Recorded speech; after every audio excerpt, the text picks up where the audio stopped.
امام شافعی فرماتے ہیں بڑی خاص چیز، وہ انہوں نے پہلے فرمایا کہ جو علائق ہیں، جو رکاوٹ بنتی ہیں، ان سے اپنے آپ کو صاف کرے۔ وَيَرْضَى بِالْيَسِيرِ مِنَ الْقُوتِ وَيَصْبِرْ عَلَى ضِيقِ الْعَيْشِ۔ فرمایا اگر دین کے علم کی خیرات کو حاصل کرنی ہے تو تھوڑا کھانے کو ملے تو اس سے بھی راضی ہو، اور زندگی میں اگر فراخی وسائل کی نہ بھی ہو تو تب بھی راضی ہو کہ علم دین بہت بڑی دولت ہے۔ تو قناعت کرنی پڑتی ہے، توکل کرنا پڑتا ہے۔ اگر دنیا کی حرص بھی رہے اور دنیا پہ نگاہ بھی رہے اور دین کا علم دینا ہے، خطبہ جمعہ دینا ہے، خطاب کرنا ہے، کانفرنس میں جانا ہے، میلاد کے پروگرام میں جانا ہے، فلاں خطاب کرنا ہے تو اس کے لیے پیسے مقرر کریں، سودا بازی کریں، اپنے سیکٹری رکھیں، اپنے فیس بنائیں اور پیسے کا لین دین کریں۔ ہاں، ڈرامہ کرنے والا فیس بنا کے جائے کوئی پرواہ نہیں، شاعر جائے اپنی فیس مقرر کرے کوئی پرواہ نہیں، وکیل اپنے کام کی فیس مقرر کرے کوئی پرواہ نہیں، اس کا کام ہے۔ ہنرمند آرٹسٹ اپنے فن کی فیس مقرر کرے کوئی پرواہ نہیں، چونکہ یہ سارے دنیا کے کام ہیں اور دنیا کے کاموں سے دنیا حاصل کرنا کوئی گناہ نہیں ہے۔ دنیاوی کاموں سے دنیا حاصل کرنا گناہ نہیں ہے، مگر علم دین پہنچانا، خطاب کرنا، درس حدیث دینا، کانفرنس کو ایڈریس کرنا، لوگوں کو علم پہنچانا، خطاب کرنا، یہ آخرت کا کام ہے، یہ دنیا کا کام نہیں۔ اور آخرت کے کام کے لیے سودے بازی کرنا، اس پر اللہ رسول کی بارگاہ سے لعنت ہوتی ہے، اسے مستحق عذاب بنایا جاتا ہے۔ وہ طے کرے اتنے پیسے لوں گا ایک خطاب کے، تو اس سے بہتر تھا کہ وہ فلم کا ایکٹر بن جاتا، اس میں گناہ تو نہ ہوتا پیسے طلب کرنے پر، کہ دنیاوی کام پر معاوضہ مانگ رہا ہے۔ یہاں معاوضے کی بات میں نہیں کر رہا، لوگ دیں، مقرر کریں، خود آپ کا ماہانہ اعزازیہ مقرر ہو، یہ سب کچھ رزق حلال ہے۔ میں حرص کی بات، طلب کی، مطالبے کی بات کر رہا ہوں۔ آج وہ زمانہ آ گیا کہ کوئی بلائے تو جمعے کے خطبے کے لیے کہتے ہیں اتنے پیسے لوں گا، خطاب کے اتنے پیسے لوں گا، تقریر کے لیے اتنے $1000 لوں گا۔ باہر آتے ہیں لوگ موسموں میں ڈالر فکس کرتے ہیں۔ کسی صاحب نے کہہ دیا مولوی صاحب اگر میں جمعے پر آپ کو ہم نہ بلائیں تو جمعہ تو ویسے بھی پڑھنا ہے نا آپ نے، اگر آدھا گھنٹہ خطاب کر دیں تو کیا آپ کا نقصان ہو جائے گا؟ کہتے نہیں $1000 لیتا ہوں، $2000 لیتا ہوں، $5000 لوں گا۔ ہم آتے ہی پاؤنڈز اور ڈالرز کے لیے ہیں۔ تو جو آدمی آخرت کا کام کرے اور آخرت کے کام کے عوض دنیا طلب کرے، اس کا علم اس پر لعنت بھیجتا ہے، اس کی آواز سے برکت اٹھ جاتی ہے، اس کی عزت نہیں رہتی۔ پھر تکریم کون کرے گا؟ نہ دنیا میں عزت و تکریم، نہ آخرت میں عزت و تکریم۔ ایسے لوگ پھر دھکے کھاتے رہتے ہیں، لوگ گالیاں دیتے ہیں اور وہ عبرت کا نشان بنتے ہیں، ان کو کوئی آئیڈیل نہیں سمجھتا، ان کا طرز عمل کی کوئی پیروی نہیں کرتا۔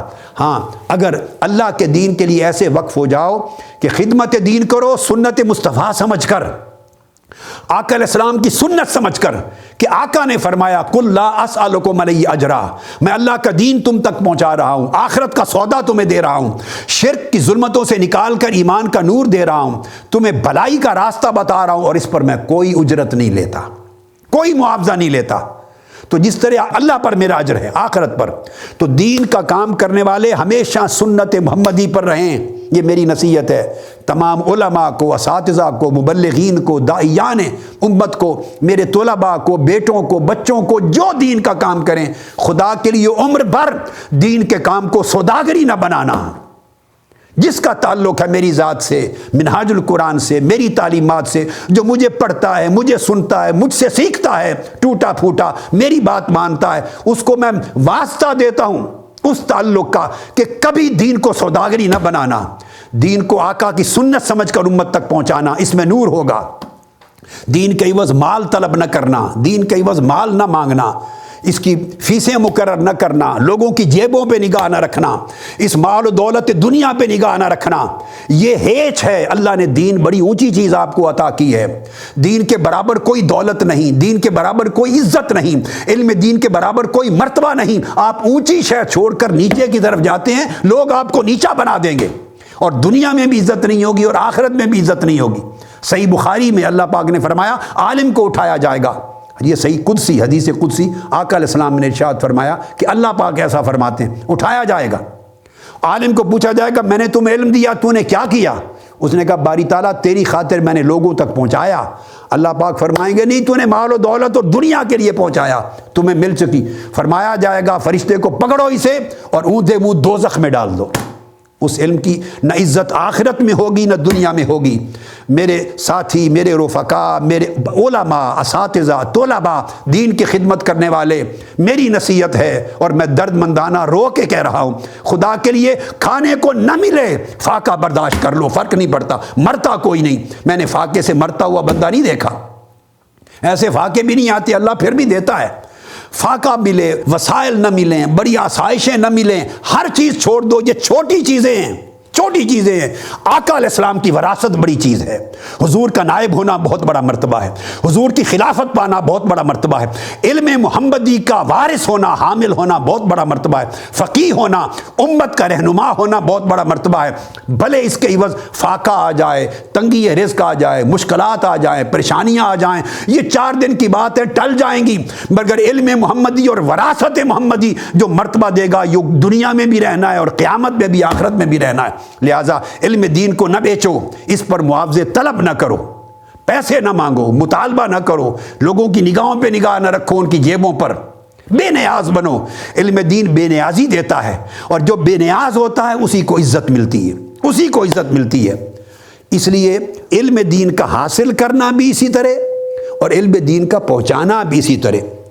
امام شافعی فرماتے ہیں لا یطلب احد ھذا العلم بالملک وعز النفس فیفلح، فرمایا جو شخص طاقت، قوت، اقتدار اور عزت یا مال و دولت اور دنیا اور عزت طلب کرے اس علم دین میں اور اس طرح طلب کرے، فرمایا کبھی فلاح نہیں پاتا۔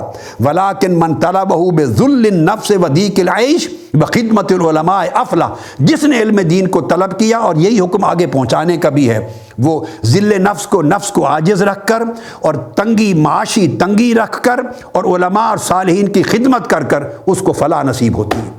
تو علم کے اپنے آداب ہیں، اس میں اگر معاشی تنگی بھی آ جائے تو بندہ فکر نہ کرے، اللہ کے ساتھ اپنا علاقہ جوڑ لے، علم کے نور کے ساتھ خوش رہے۔ اگر اس میں وسائل لوگوں کو نہ دیکھے، لوگوں کی گاڑیاں، کاریں، کوٹھیاں، آسائشوں کو نہ دیکھے، جتنا ادھر دیکھے گا پریشان ہوگا۔ وہ فضیل ابن عیاض کو دیکھے، وہ ابراہیم بن ادھم کو دیکھے، وہ جنید بغدادی کو دیکھے، وہ اویس کرنی کو دیکھے، وہ غوث العظم سرکار کو دیکھے، داتا گنج بخش حجویری کو دیکھے، فرید الدین گنج شکر کو دیکھے، خواجہ اجمیر کو دیکھے۔ آپ کے لیے آئیڈیل یہ لوگ ہیں، اے حاملین علم محمدی، وہ آئیڈیل نہیں ہیں۔ آپ کے لیے بڑے سلاطین ہیں، بڑے بڑے سلطان، مالدار لوگ آئے، پیدا ہوئے، مر گئے، لوگ ان کی قبروں کو بھی نہیں جانتے، اور 900 سال گزر گئے، داتا گنج بخش کی قبر پورے لاہور پہ، پوری دنیا پہ سلطانی کرتی ہے۔ بڑے بڑے سلاطین بنو عباس کے مر گئے، لوگ ان کی قبر کا راستہ بھی نہیں جانتے۔ سیدنا غوث العظم شیخ عبد القادر جیلانی، شرق سے غرب تک دنیا وہاں جاتی ہے۔ بڑے بڑے ہندوستان کے سلاطین آئے، سلطن عمرہ، مر گئے، کوئی جانتا ہی نہیں کہاں مدفون ہے۔ خواجہ اجمیر، خواجہ غریب نواز، ساری دنیا کشاں کشاں ان کے در پہ جاتی ہے، فرید الدین گنج شکر کے در پہ جاتی ہے۔ یہ مال و دولت کے سلاطین نہیں تھے، یہ وراثت محمدی کے سلاطین تھے، آقا علیہ السلام کی وراثت کے سلاطین تھے۔ لہٰذا اس طرح کی زندگی کا عکس اپنے اندر پیدا کریں، بے نیازی پیدا کریں، قناعت پیدا کریں، توکل پیدا کریں، فقر پہ خوشی اختیار کریں، آقا علیہ السلام کی سنت کو آئیڈیل بنائیں۔ اس طریقے سے اور ایسی نیتوں کے ساتھ اگر آپ کاوش کریں گے اور اپنی علم کو حاصل کریں گے اور علم کو آگے پہنچائیں گے تو پھر اس علم کا تحقق بھی ہوگا، معرفت مضبوط و مستحکم بھی ہوگی، اللہ پاک اس کی اہلیت بھی دے گا، دیانت بھی دے گا، سیانت بھی دے گا، سیادت بھی دے گا، قیادت بھی دے گا، اور ساری خلائق آپ کے پیچھے آپ کی عزت کریں گے، آپ معتبر ہوں گے، آپ معتمد ہوں گے۔ جتنا بے نیاز ہوں گے اتنی عزت اللہ پاک زیادہ دے گا، اور عزت دنیا میں بھی عطا کرے گا اور عزت آخرت میں بھی عطا فرمائے گا۔